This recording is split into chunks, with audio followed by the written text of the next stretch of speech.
Welcome, student, to yet another lecture of our series Electricity and Magnetism. Today, we are discussing about the application of Gauss's law. We are studied about Gauss's law in our yesterday's lecture, and we found equation number 2 as the closed surface integral of E dot ds is equals to 1 by epsilon naught into Q enclosed, or verbally we can say that flux pass through a closed surface is equal to 1 upon epsilon times of the total charge enclosed in that particular surface. That is the concept of Gauss's law. Today we are first trying to do something with equation number 2 and then go for our topic of today's lecture, that is application of Gauss's law. First of all, look at your screen and see this equation. Equation number 2 suggests that the closed surface integral of E dot ds. What is E dot ds? E dot ds is flux passing through any closed surface is equal to 1 upon epsilon times of Q enclosed. Q, where is Q enclosed? Q enclosed in that particular surface through which the flux pass through. Okay, so now we are trying to rewrite equation number 2 as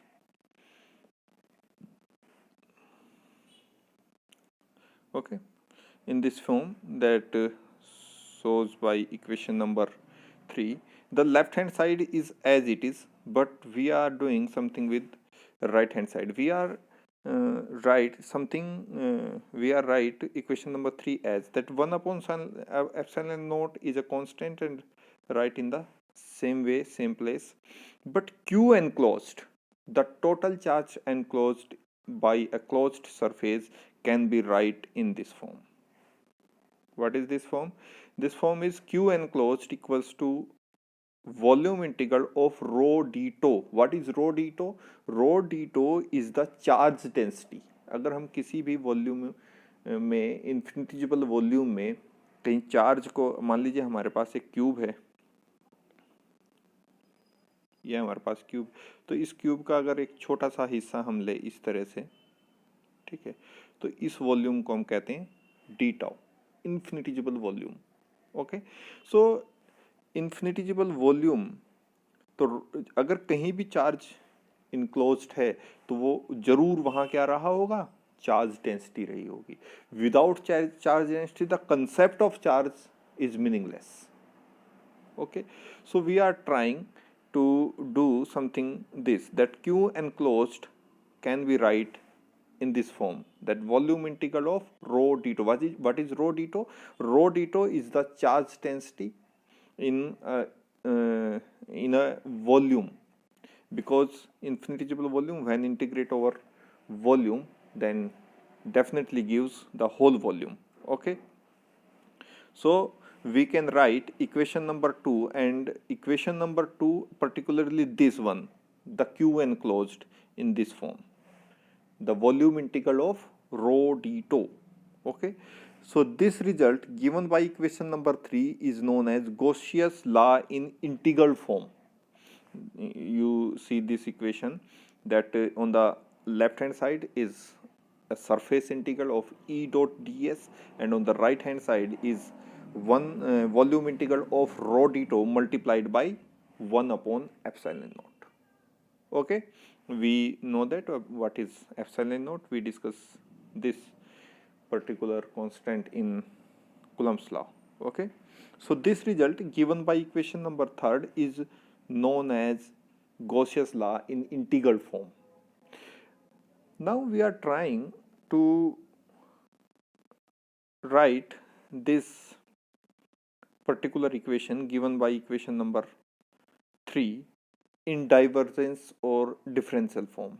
Okay, so by the use of divergence theorem, remember divergence theorem, what does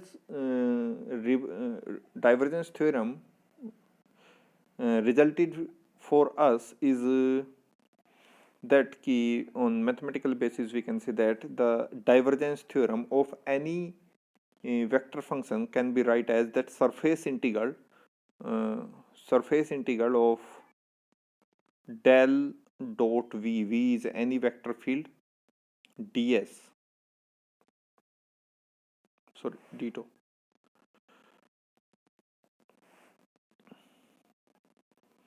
that surface integral of del, again wrong, the volume integral of del dot v d2 is equal to closed surface integral of v dot ds, and v dot ds is the flux of vector v. This is the integration. The simply you can say that the volume integral can be converted into surface integral on mathematical basis. Okay, so by the use of equation number 3 we can convert this side, the left hand side of equation number 3 into volume integral by the use of divergence theorem. So we can write left hand side of equation number 3 as the closed surface integral of E dot ds can be write as the volume integral of del dot E d2. And what does divergence theorem in this step? The divergence theorem simply converts the surface integral into volume integral, and we can be convert volume integral into a surface integral. Okay, so this, so by putting this in equation number 2 we can get this, that volume integral of del dot E, that is divergence of E over volume, is equal to 1 upon epsilon naught times, this is same step, volume integral of rho d2. You can see that on the left hand side we have a integration over a volume, and on the right hand side we are also have a volume integral. Okay, so by putting these two on one side we can get this equation, the volume integral of del dot E. ये वाला step जब left hand side में जाएगा तो negative put करेंगे, d2 equal to 0 as volume is arbitrary. हमने जो volume consider किया है वो किसी भी प्रकार, ये जरूरी नहीं कि आप किसी क्यूब के ओवर ही इस वॉल्यूम को इंटीग्रेट कर रहे हो, इसका एक इतना छोटा सा हिस्सा क्यूब का आपने d2 कंसीडर किया है, नहीं है, ऐसा नहीं है. आप किसी भी आर्बिट्रेरी वॉल्यूम को कंसीडर कीजिए और इसका एक छोटा सा हिस्सा लीजिए यहाँ भी, तो आप इसे भी d2 कह सकते हैं. सो as volume is arbitrary and we can mathematically know that volume d2 does not equal to 0 in any sense. Okay, so the integral quantity, this one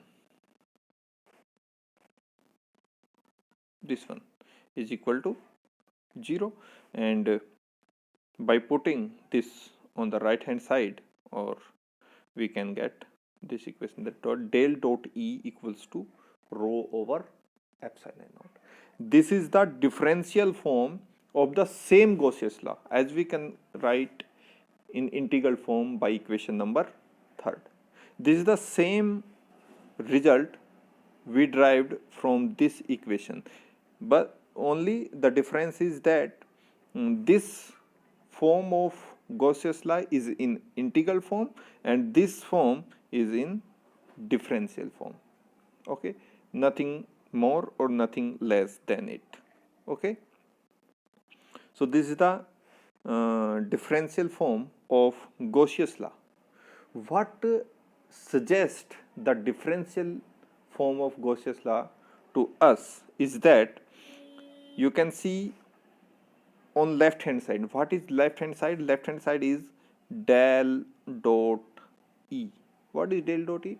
Del dot E is the divergence of vector field E.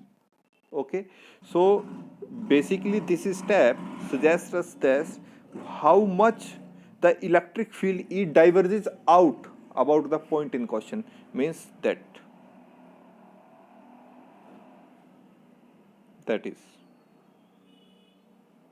is the physical significance of this step. How much the vector E diverges out about the point in question. And what is right hand side suggest us? The right hand side is rho over epsilon naught. Epsilon naught is constant, so only we have charge density per unit volume. So basically this form of Gauss's law, which is known as differential form of Gauss's law, simply suggests us that the divergence of vector field E about the point in question is simply equal to charge density per unit volume multiplied by 1 upon epsilon naught. That is the physical significance of this equation. Okay, or you can simply say that the divergence of E is completely depend on charge density per unit volume, and it's quite independent of other factors or other physical quantities. This is the statement of Gauss's law. Okay, so this one. Now move forward, and we are reached to our main topic, that is applications of Gauss's law.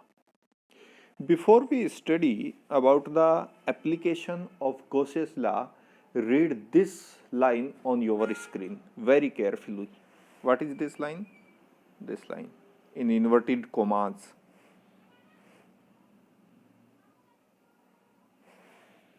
Gauss's law is always true, but not always useful. Gauss का नियम हमेशा सत्य है, लेकिन यह हमेशा प्रयोग नहीं किया जा सकता.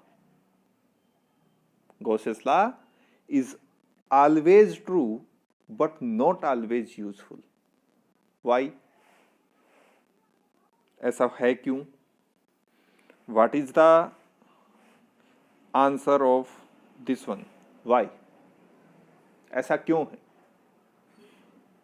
कि कोई भी नियम हमेशा सत्य है, लेकिन वो हमेशा प्रयोगार्थ नहीं हो सकता? Why? The answer is given by the symmetry requirement. Symmetry requirement for Gauss's law. What is symmetry requirement?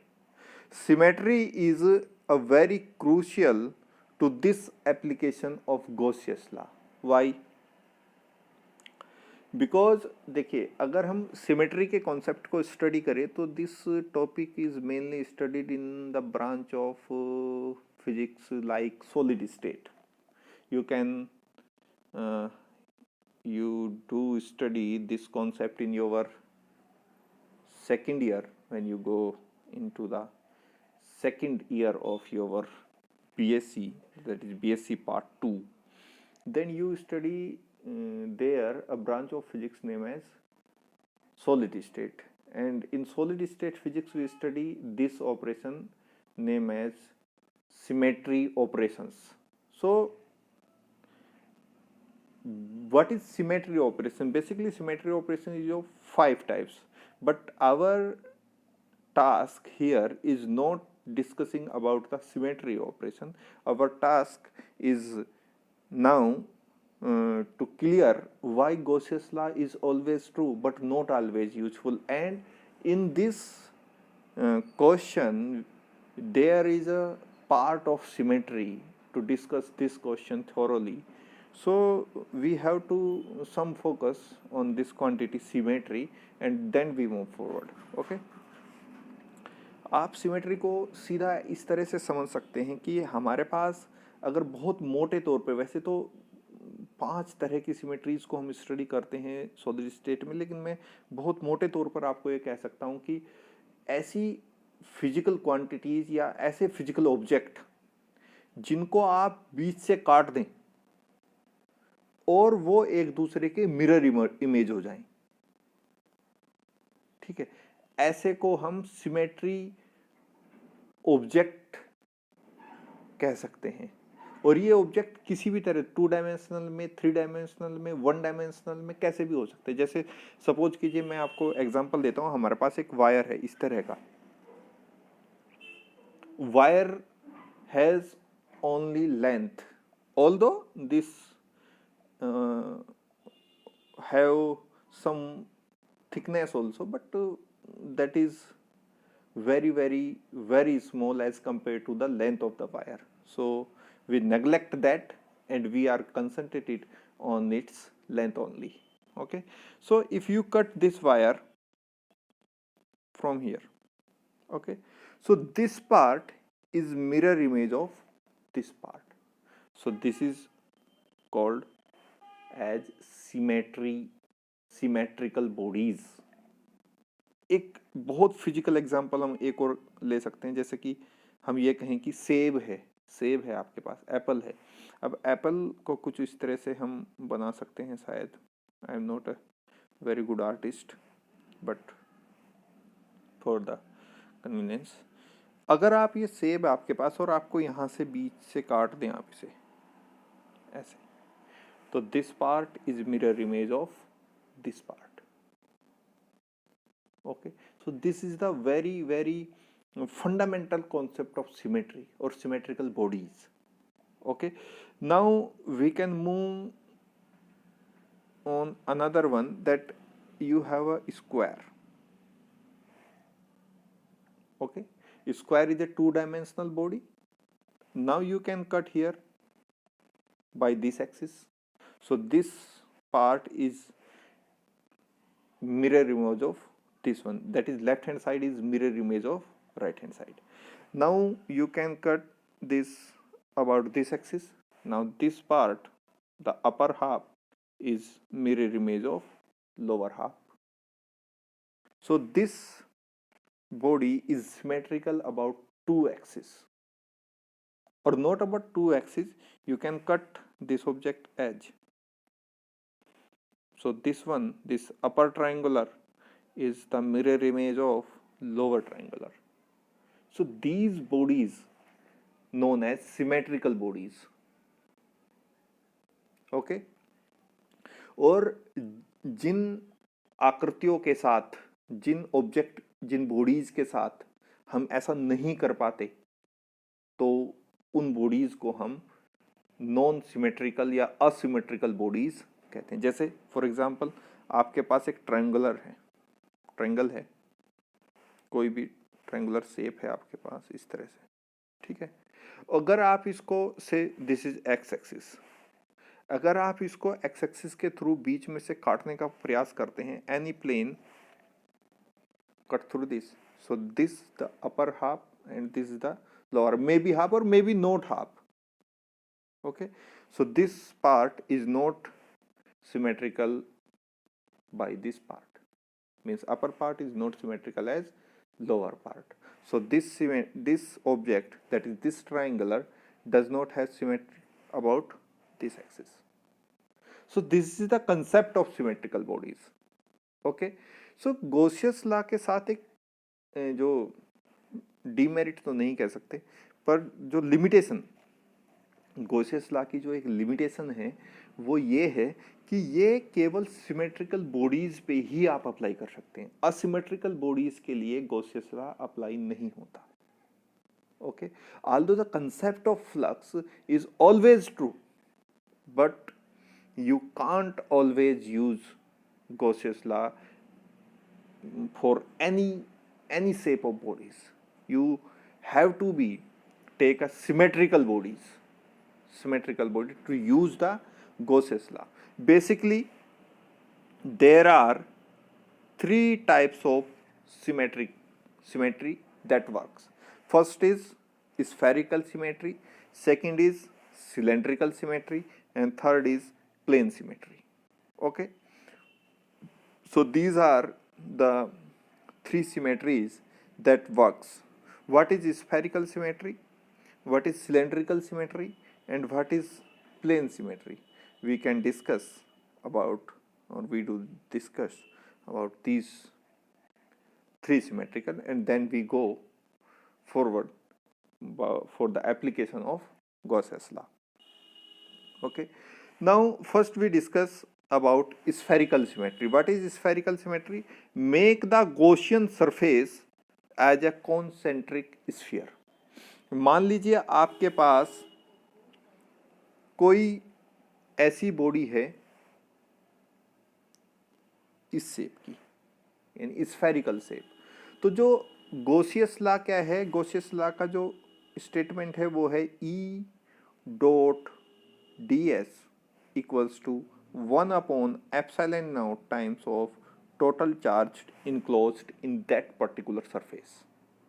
Okay, तो अगर ये कोई चार्ज्ड स्फीयर है, मान लीजिए ये हमारे पास एक चार्ज्ड स्फीयर है, तो बेसिकली जो गॉसियस लॉ को अगर अप्लाई करना है, पहली बात तो ये कि ये जो सर्कल है ये हमें सिग्निफाई इस बात को करता है कि ये स्फीयर जो एक चार्ज्ड स्फीयर है वो किसी क्लोज्ड सरफेस के अंदर होना चाहिए, और वही क्लोज्ड सरफेस इस पर्टिकुलर केस के लिए गॉसियन सरफेस कहलाता है. यानी आप इसे कभी भी इंटीग्रेट करने से पहले आपको इसको किसी क्लोज्ड शेप में बंद करना पड़ेगा, और तभी आप फ्लक्स की कैलकुलेशन कर सकते हैं. जब तक ये क्लोज्ड सरफेस के अंदर नहीं जाएगा, you can't able to calculate the flux pass through that particular surface. Okay, so for the use of Gauss's law, if this is a charged surface, then you can draw a concentric sphere around this sphere, and this upper sphere is known as Gaussian surface. Now this is a charged sphere. If this have charge, then electric field, say this is positively charged, and this is the wrong notation.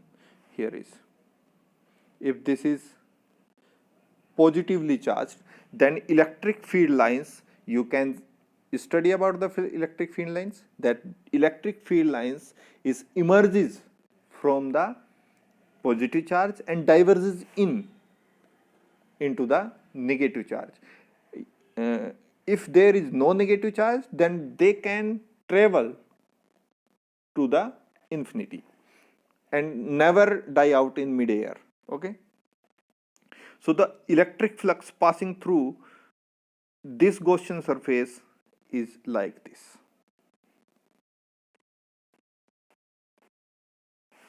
Okay, so we can calculate the flux passing through this Gaussian surface. So for the bodies like sphere, we have to draw a Gaussian surface as a concentric sphere. That is known as spherical symmetry. Okay, now second is cylindrical symmetry. The object like a cylinder, or you can very conventionally say that object like a wire. Wire is a very thin cylinder. Think about that. Wire is a very thin cylinder. Okay, spherical shape and length. Okay, you can construct a wire like this. This is a thin spherical cylinder. Okay, so if this is a positively charged wire, okay, and you want to apply this the Gauss's law to this particular body, then you have to draw a Gaussian surface, and that Gaussian surface is known as cylindrical surface. Yes, cylindrical symmetry. Okay, this.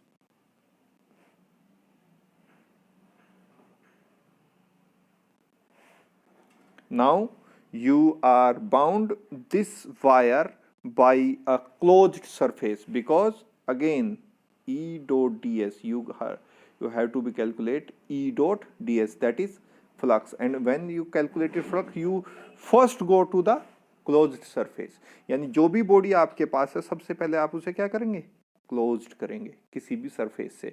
और wire like जो object है वो किससे cover हो सकता है, किससे close surface कैसा बनाया जा सकता है। आप किसी भी वायर को जो इन्फाइनाइटली लॉन्ग है तो क्या किसी स्फीयर से कवर कर सकते हैं, किसी क्या क्लोज जो सरफेस उसका गॉसियन सरफेस आप ड्रॉ करें क्या वो एक स्फीयर हो सकता है। Let's see this means this is a wire and it is a infinitely long wire, that is मैं इसकी इस साइड को भी डॉट बना रहा हूँ और इस साइड को भी डॉट बना रहा हूँ, जस्ट ताकि ये पता हो सके कि इसकी ना हमें इधर की लंबाई का पता है, एक छोटे से हिस्से का हमने बात कर ली। एंड दिस इज, तो अगर आप इसको कवर करना चाहें तो आप क्या एक स्फीयर में अंदर रख सकते हैं इसको, क्या गॉसियन जो गॉसियन सरफेस आप बनाएंगे क्या इस वायर के लिए एक स्फीयर को कंस्ट्रक्ट किया जा सकता है as a Gaussian surface? No.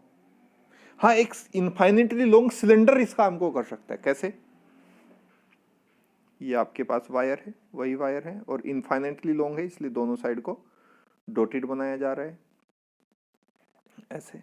अब आप इस पे एक स्फीयर को कंस्ट्रक्ट कीजिए, सॉरी सिलेंडर को कंसिडर कीजिए, और ये जो आपका वायर था अब इस सिलेंडर के अंदर समाहित हो गया है, यानी ये जो सिलेंडर है अब एक क्लोज्ड सरफेस की तरह वर्क करेगा फॉर दिस चार्ज्ड वायर। और अगर ये पॉजिटिवली चार्ज्ड है इस तरह से, तो अब जो फील्ड लाइंस गुजरेंगी वो इस फेस से भी जा सकती है, यहाँ से इस फेस से भी बाहर आ सकती हैं और इस फेस से भी बाहर आ सकती है।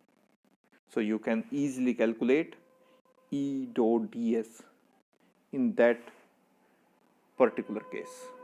Okay, so this symmetry like this is known as cylindrical symmetry. And the third one, the plane symmetry. अगर हमारे पास ना कोई स्फेरिकल ऑब्जेक्ट है ना हमारे पास कोई सिलेंड्रिकल ऑब्जेक्ट है, हमारे पास एक प्लेन इस सरफेस पे कोई ऑब्जेक्ट है, like a part of a seat or part of a disc, then we draw a Gaussian pillbox. This is known as Gaussian pillbox. We can use these all symmetries in the application of Gauss's law one by one, and you can see that spherical symmetry, cylindrical symmetry, and also Gaussian pillbox is very useful in calculation for a particular body and to deduce the electric field that is calculated by that particular body or that particular situation. Okay, so this is the requirement of symmetry is a limitation, you can say that is a limitation of Gauss's law. That's why we can say that Gauss's law is always true but not always useful, because without these type of symmetry you can't use the Gauss's law. But ऐसा नहीं है कि Gauss's law fail है या गलत है, नहीं, is always true but not useful in certain particular conditions where symmetries is not allowed. That is the meaning of this line. Okay, so we can move towards the first application of Gauss's law, that is electric field due to a point charge. Okay, move ahead this topic, electric field due to a point charge. Okay, let us consider a point charge Q. Okay, see here,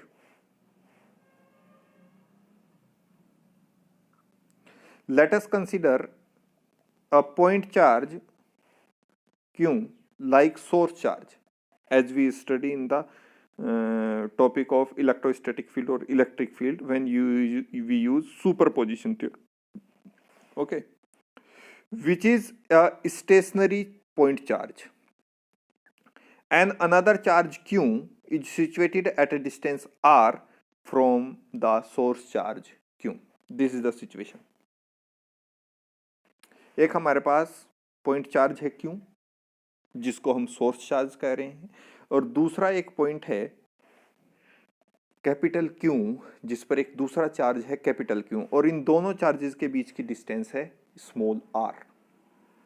Then according to the Coulomb's law, what force acting between these point charges is given by this formula?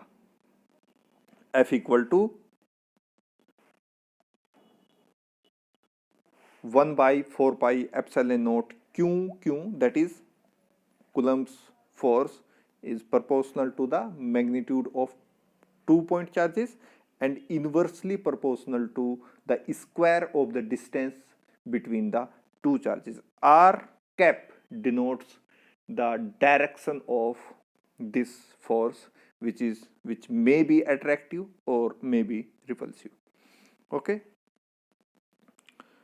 so this consider as equation number 1. But we know that F equal to QE. When we study the topic of electric field, we study this equation, that force, that is electric force, is equal to Q into E, or we can say that electric force is equal to the strength of electric field per unit charge. If Q equal to, this is the equation, F equal to QE, and if we put Q equals to 1 Coulomb, then we have this equation as F equal to E. That is, electric force is equal to the strength of electric field when, or per unit charge, or when the charge is equal to 1 Coulomb. Okay, so by the use of equation number 2, we can write this from E equals to F over Q, and by the use of equation number 2, we can use F equal to 1 by 4 pi epsilon naught Q over R square into pi Q. Q is cancelled out by this, and we have E equals to 1 by 4 pi epsilon naught Q over R square. R cap again suggests the direction of electric field. This is the required electric field by a point charge. Okay, so students, we are study today the integral form of Gauss's law, the divergence or differential form of Gauss's law. Then we start the application of Gauss's law, and we studied about the symmetry limitations about Gauss's law, and then we move forward by our first topic as the application of Gauss's law, which is the electric field due to a point charge. So dear students, that's all for now, and meet you into another one. Thank you.